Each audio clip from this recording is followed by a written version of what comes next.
hey guys, welcome back to our channel and today we are here with अपने chapter अपना जो carbon का chapter जो चल रहा था उसको अपन पढ़ने वाले हैं। उसका जो अपने दो का जो लेक्चर थे वो पढ़ने कर लिए। उसके बाद अपन तीसरा लेक्चर में पढ़ेंगे कार्बन के अपर रूप। तो कोई भी जो तत्व होता है उसके जो अपर रूप जो होते हैं वो अपर रूप बेसिकली क्या होते हैं कि उसके जो रासायनिक गुण होते हैं वो तो समान होते हैं, मतलब उसी तत्व के होते हैं वो, ठीक है। परंतु उनके जो भौतिक गुण जो होते हैं, बाहरी बनावट होती है, उनकी स्ट्रक्चर होती है, वो थोड़ी डिफरेंट हो जाती है, तो उसे उस तत्व के अपर रूप कहलाते हैं, ठीक है।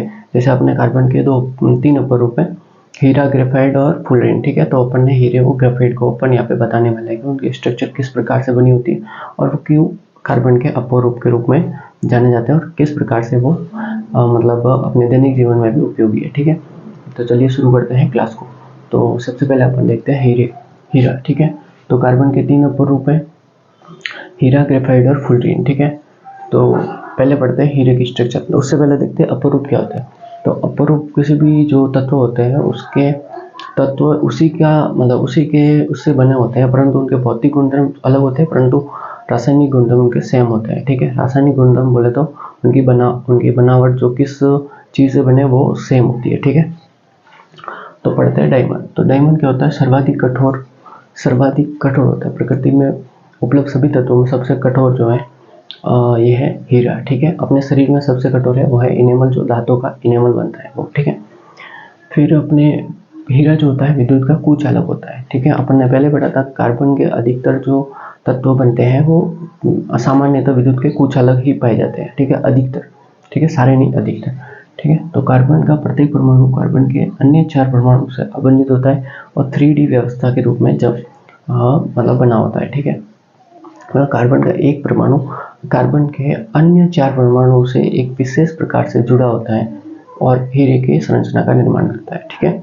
और ये 3D स्ट्रक्चर बनती है जिसे अपन हीरा कहते हैं, ठीक है। तो किस प्रकार से होता है कार्बन, ये इस प्रकार की संरचना होती है। डायग्राम थोड़ा डिफरेंट दिख रहा होगा। तो डायमंड का स्ट्रक्चर 3D होता है, ठीक है। विद्युत का कुचालक होता है और ये प्रकृति में पाए जाने वाला सबसे कठोर तत्व है, ठीक है। और इस प्रकार का इसका स्ट्रक्चर बनता है, इस प्रकार का, यही नहीं, ठीक है, मतलब ये थोड़ा डिफरेंट बन गया है, ठीक है। इसके बाद आते हैं ग्रेफाइट की ओर। ग्रेफाइट जो होता है, ग्रेफाइट आपने देखा होगा चमकीला सा, आपने जो पहले विद्या बोलते जिसको हम जब पढ़ते थे तब स्कूल में कुछ टुकड़े से मिल जाते थे, तो उसको वो ग्रेफाइट होता है, हमको नहीं पता, हम उसको विद्या बोलते थे, ठीक है।